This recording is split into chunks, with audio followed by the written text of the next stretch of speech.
Thank you, Frederick. Good morning, everybody. As Frederick introduced himself, my name is Verkade. I work at Delta as a researcher and at the Dutch National Forecasting Agency as an operational forecaster.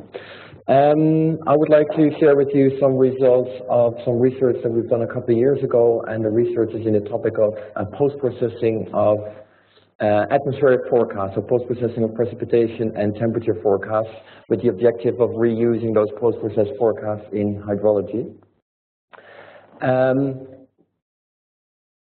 The terminology may be slightly confusing, because I believe, not entirely sure, are there any meteorologists in the room?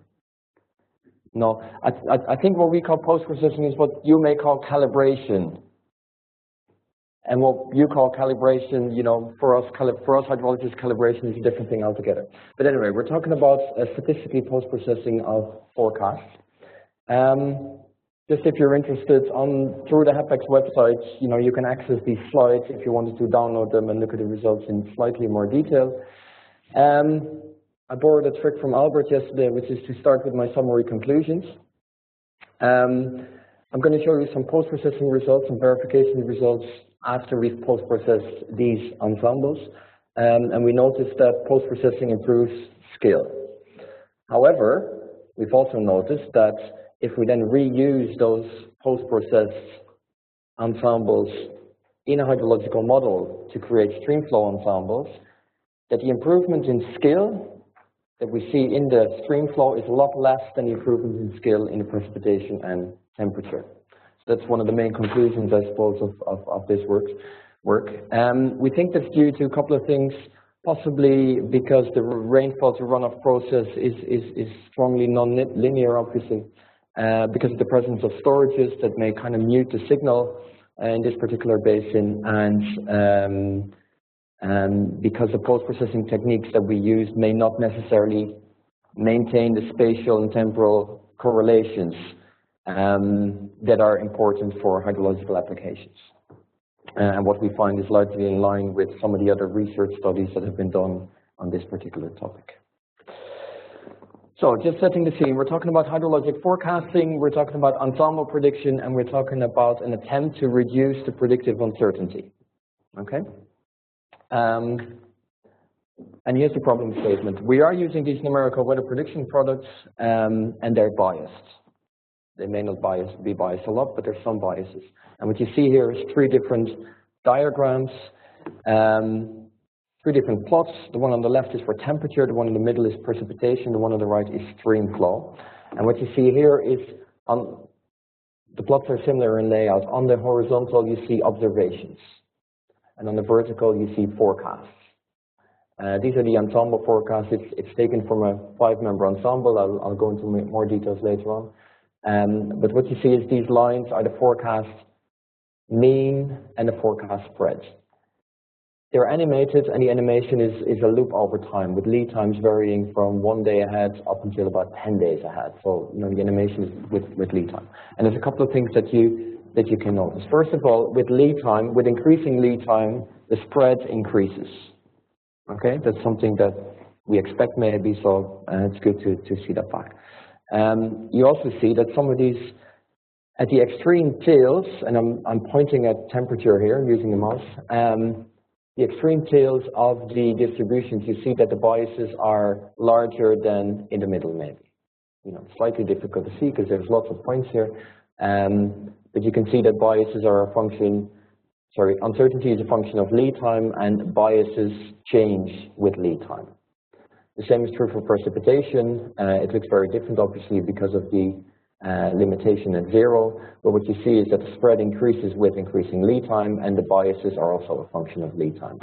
And that translates, and I'm now pointing at the diagram on the right, to stream flow that also shows more uncertainty with increasing lead time. And you see that the biases are also a function of lead time, one way or another. So this is the problem statement, essentially. Well, what can you do? You know, if your forecasts are biased, you can try and reduce those biases by applying post-processing, statistical post-processing. What we very often do is we post-process streamflow forecasts.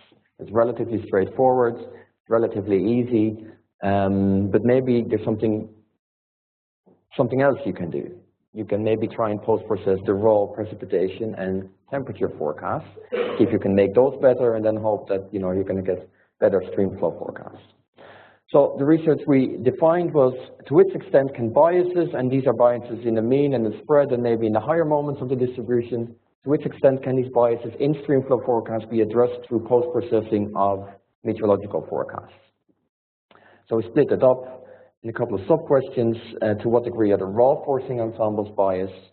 How do these propagate to the streamflow ensembles? Can we increase the quality of this and the scale of the raw forecast? And what happens then if we route those post-processed forecasts through a hydrologic model? And I suppose we're comparing two situations, and there are two diagrams here, one on the top, one on the bottom. I'll explain these here. This is a diagram depicting very schematically how hydrological forecast is produced. On the top left, you see that we use predicted forcing, so these could be ensembles of precipitation, temperature, in some cases evapotranspiration. Not in this case, by the way, it's just precipitation and temperature.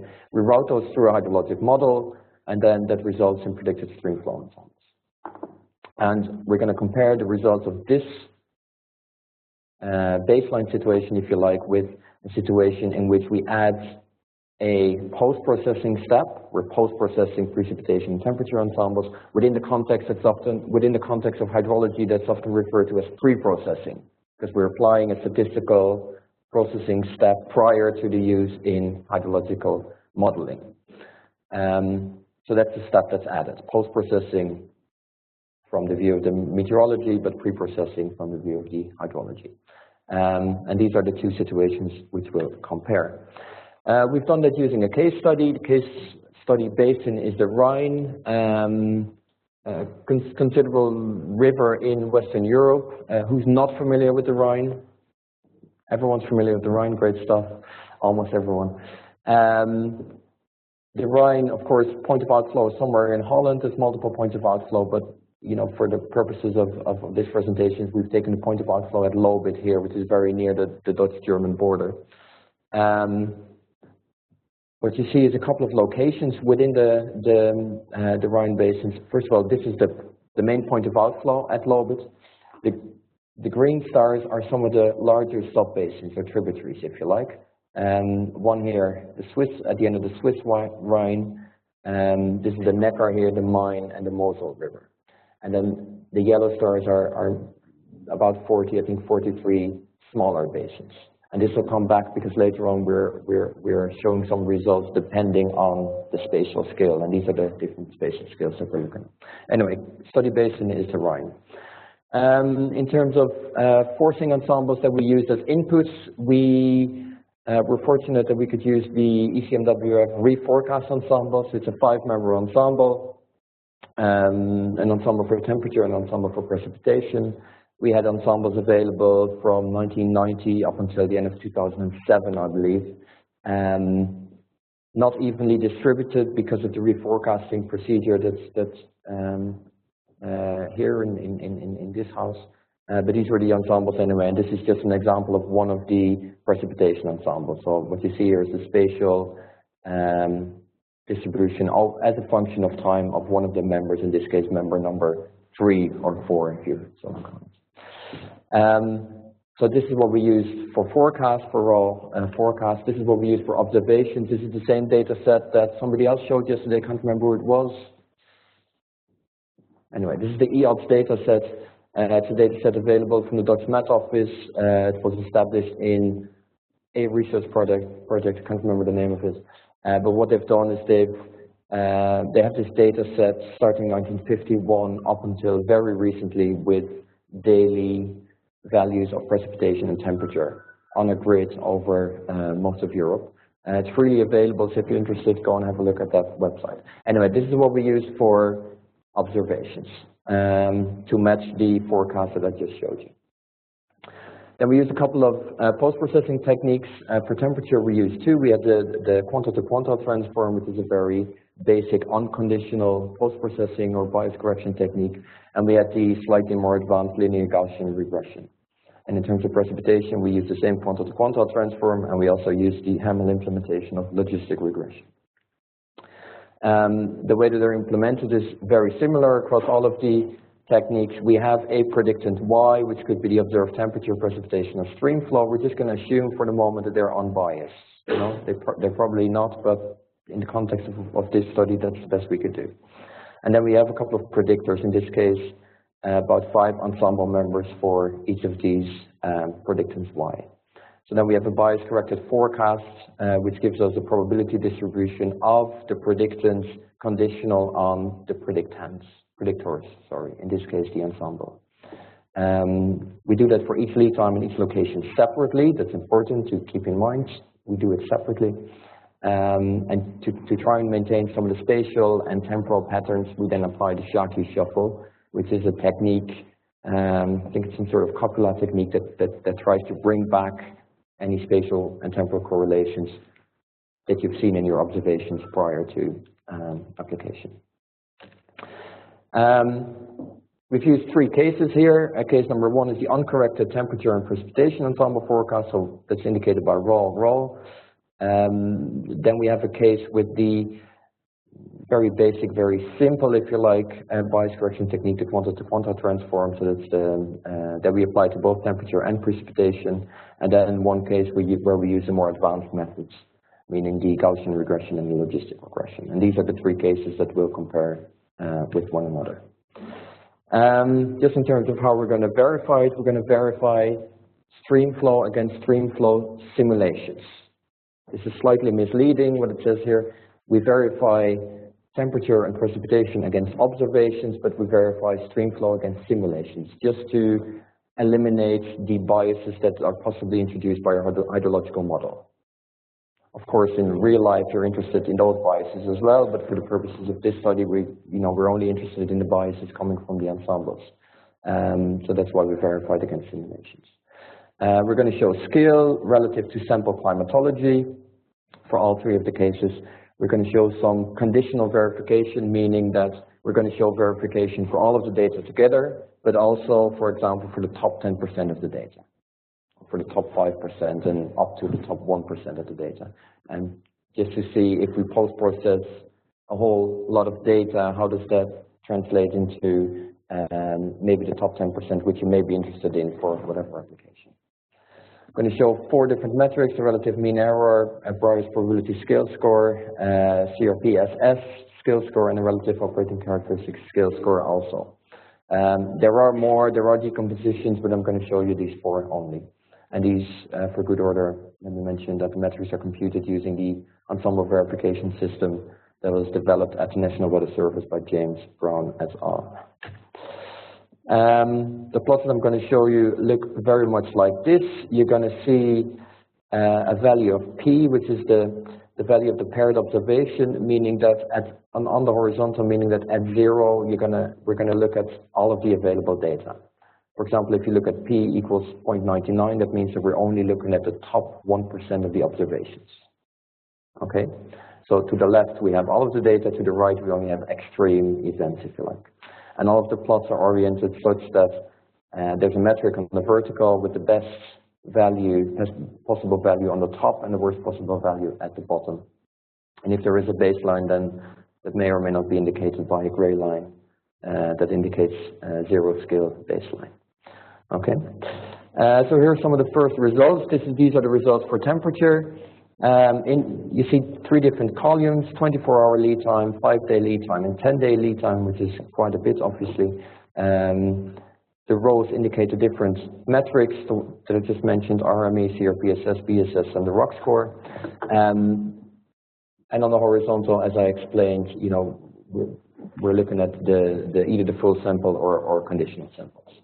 At a first glance, what you see is that with increasing lead time, the scale of for good measure, the different colors are the different scenarios. So either unprocessed, processed with the quantile-to-quantile transform, or using the more complicated techniques. So at first glance, what you see is that scale decreases with increasing lead time, which is what you expect. what you also see is that generally, but not always, skill is conditional on whether or not you look at the full sample or whether or not you look at some of the tails of the sample. So for example, here on the top right, you see that skill reduces with increasing value of P, meaning that if you look at the full sample, you have reasonable skill. If you look at the top 1%, the 1% most extreme observations, and you look at the forecasts that are matched to that observation, then skill is a lot less. So skill is dependent on lead time, and skill is dependent on the value of P, if you like. Then in terms of, yes, Roberto. Extreme means either drier or wetter, or just wetter. In wettest, in terms of precipitation, yes, wettest. Yes, correct. And for temperature, warmest, obviously, yeah. Then in terms of what you see on how the case studies relate to one another is that there's not a whole lot of difference in skill. There's some differences. You know, in some cases, depending on the metric that you look at, you see that all of the lines are pretty much near the other lines. In some cases, you see some slight differences. Here, for example, you see that in terms of relative mean error, the raw forecast, like obviously you'd like to have zero error if you can. The raw forecast shows some underestimation, and both of the post-processing technique reduced that underestimation. But again, the degree to which they do differs with lead time and with the value of P. So sometimes these lines do converge. In some cases, it depends on the metric that you look at, which scenario comes out best. Okay. For temperature, what you see, generally speaking, is that the linear regression comes out best. You know, that's the method to beat, obviously. But in nearly all of these cases, not all, but nearly, you know, everywhere in this graph, the green comes out on top of the other lines, indicating that the linear regression improves skill more than the quantum-to-quantum transform, and both increase skill compared to the raw forecast. So that's temperature. Then if we look at precipitation, just going to skip this. Again, this is precipitation over all of the basins that we're looking at. Same plot with multiple columns indicating multiple lead times and the same verification metrics in the rows. What you see is that relative mean error is often reduced to zero by both of the techniques. But that's only if you look at the full sample. If you look at conditional samples, say the wettest 10% or 5%, you see that it's a different story. You know, you do sometimes introduce larger errors after your post-processing compared to what you had prior to post-processing. Those differences, in this case, are becoming less with increasing lead time. So with increasing lead time, you know, the effects of your post-processing seem to be muted in terms of RME. In terms of some of the other metrics, for example, if you look at the Breyer skill score, you see that you're almost always able to improve on your raw forecasts, but that's almost always. You know, if you compare the green line here is always on top, so meaning that the logistic regression at the 24-hour lead time will always be an improvement on your raw forecast as well as on your simple, basic, unconditional quantum-to-quantum transform. But the simple technique may actually reduce forecast quality at the more extreme levels. Essentially, if you look at precipitation, no, I'm just going to leave it at that. So, you know, again, with precipitation, depending on the metric, sometimes you do win in scale, and sometimes, and for example, let me point out here the CRPSS, sometimes you actually reduce some of the scale. But overall, I think, you know, there's if you do compare the methods, then the most complicated techniques performs best. But depending on what you're interested in exactly, that may not be the case. So it's a muted signal. These are some of the decompositions that I won't actually go into at the moment. So we have some improvement of scale after post-processing the temperature and precipitation forecasts, but not always. And the question is now, how does that translate into Streamflow? That's an analysis that we performed at 3 spatial scales. First of all, we looked at the basin outlet at low bits, which is one location only. Then we looked at the 4 main tributaries, which are reasonably large rivers, in themselves. And then we looked at the headwater basins, if you like, which have an average area of approximately 2,000 square kilometers, I think. So we call them headwater basins here, but they could still be reasonably large. And here's the same plot then for Streamflow. And what we see, again, maybe trivial, but you see a decreasing scale with increasing lead time, and you see that scale varies with the value of P on the horizontal.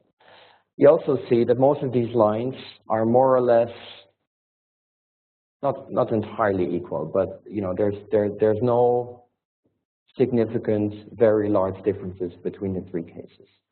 And that's true for almost any metric that you look at, with the exception maybe sometimes at the very high extreme, so the wettest extreme, say the 5 or 1% highest observed Streamflow values, which of course is what you may be interested in if you're doing this for flood forecasting. But generally speaking, as a whole, you see that there are some differences, but the differences are very muted, maybe more muted than in the case of precipitation and temperature that I just shown.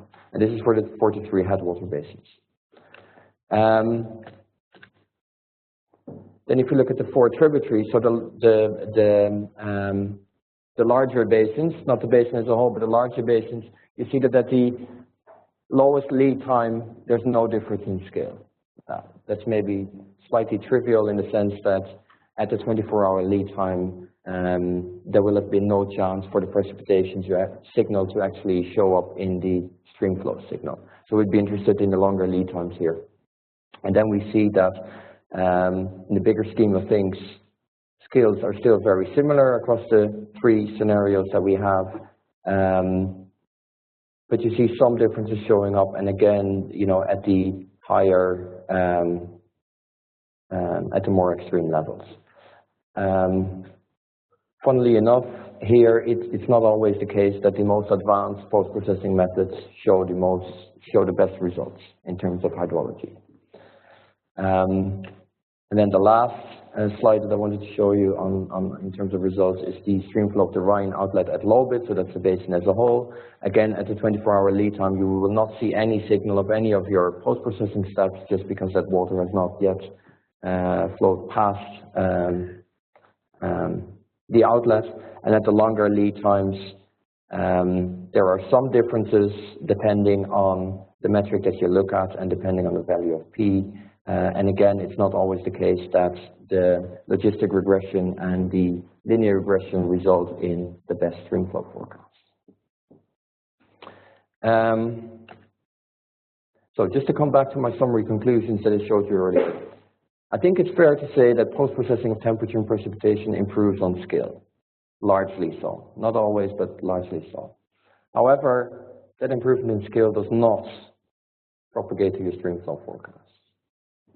So again, that's the main conclusion of what we've done here. We believe it's due to the nonlinearities, the presence of storages that may mute the signal, but also, and this is one that we should really look into more, is the inadequate space-time modeling, meaning that we lose spatial and temporal correlations that may not be important, for precipitation forecasts by themselves if you look at them in isolation, but if you apply these post-process forecasts in hydrology, then obviously those patterns in space and in time become very important.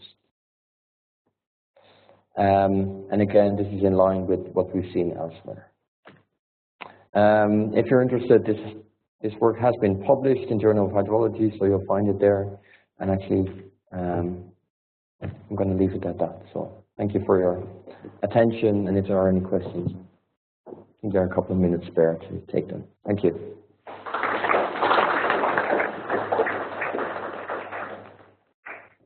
Any questions? Louis. Yeah, very nice talk. I would like to know, when you do your post-processing, precipitation and temperature separately, or we take into account the stochastic correlation they have? Just going to repeat that for the people that are answering. The question is, if we post-process temperature and precipitation, do we post-process in isolation of those two variables or combined? The answer is in isolation. Possible to actually correct them together, because there are cases in which temperatures and precipitation appear almost high temperatures, so the most of theory is just correct. Numerical weather model has this consistent. Yes. With bias correction, you could just end up in artifacts that we don't really want. We didn't know one this. That's a very good point, actually, saying that obviously the numerical weather prediction itself will give you plausible forecasts with plausible relations between temperature and precipitation that you may not maintain posterior to post-processing. That's true. That's actually a very good point. However, in this case, these forecasts are largely, not only, but precipitation is a lot more important than temperature in this basin for these forecasts. When you talk about precipitation, what do you actually do? Because in our studies, when we look at precipitation at observation location, and we compare the raw ensembles versus calibrated ensembles, we saw a massive improvement, 2 or 3 days gain in scale. So here, what is precipitation for you? For example, at day 5, is it accumulated over 5 days over the basin or at a point? They're not accumulated, so they're instantaneous values, if you like. And we post-process versus the observations from the EOPS data set. So we don't actually post-process versus station information, but there has been an interpolation step applied to however many observations they have prior to us using that in a post-processing step. So where I said, we assume that the observations are unbiased, that may or may not be the case. But of course, some of the effects of that are eliminated because we use the same data set to run the historical simulations of the Streamflow models. I think there's also one other crucial difference. Collecting, we are talking about our own distribution, whereas you are collecting individual solved members. Yes. There's actually quite different in methodology in terms of how we correct in the following stage and how you correct that data. Possibly, yeah. I'm not too familiar with the procedures here at ECMWF, but yeah. What are the clues that inadequate space-time modeling is the culprit here? Yes, what are the clues? Why do we say it's the inadequate space-time modeling? To a large degree, that's expert judgment, knowing that we're doing this separately, so knowing that we've not, in the post-processing procedure itself,